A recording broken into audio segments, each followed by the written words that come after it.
Okay, so yesterday we decided to take our boat out from Cornet Bay up to Bellingham, Washington.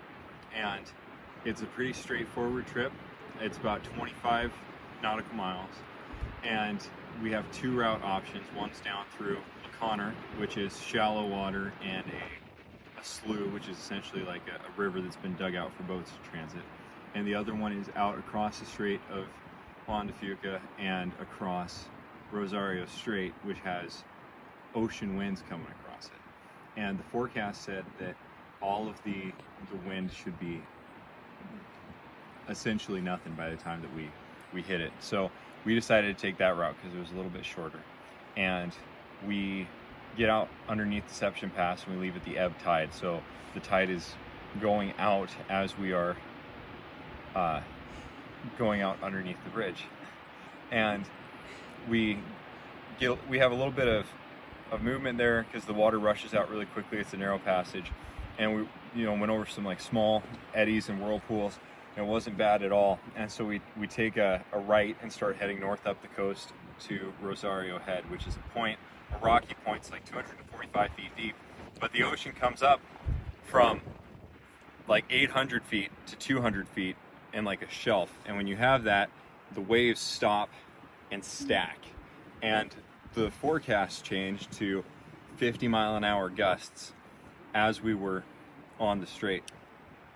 So we ended up off of Rosario Head in 10 to 12 foot breaking waves with confused seas. And confused seas is when you have waves coming in from two different directions at once, which makes it a lot harder to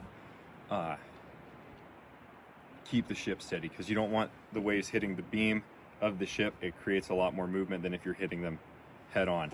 So it blew up so quickly that it caught me by surprise. We were taking hits to the beam. Susan was moving at like a 25 to a 30 degree angle, so I'd say about there's as far as we'd go. But it's not just the side to side movement, because of the confused seas. We were doing this and rolling over them. So Becca did a wonderful job of getting everyone's life jackets on and everyone safely secured. Cyrus didn't waste any time in getting his arm stuck behind a pipe in the helm where we were steering.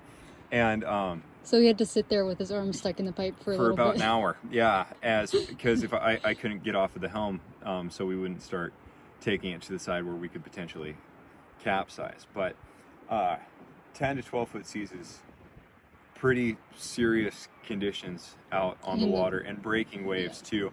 The NOAA station said 8-second intervals, so 8 seconds between waves, and that means it's not these big rolling swells. You're getting stacks and stacks coming in and hitting us. And I was able to, by the grace of God, quickly position us so that the waves were coming in from the back port side or the back left side of the boat, and I angled the rudder so that we were still holding our course and not fighting it directly.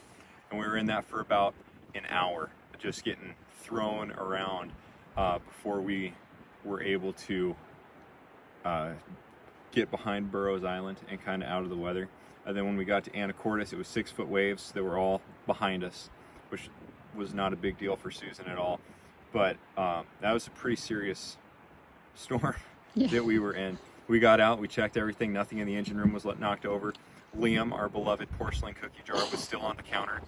Our egg pan fell off. Our egg pan fell off the stove, and that was about it. The kids were all whooping and hollering and excited about the waves, while me and Becca were loaded with adrenaline. Contemplating our life. Contemplating our life choices.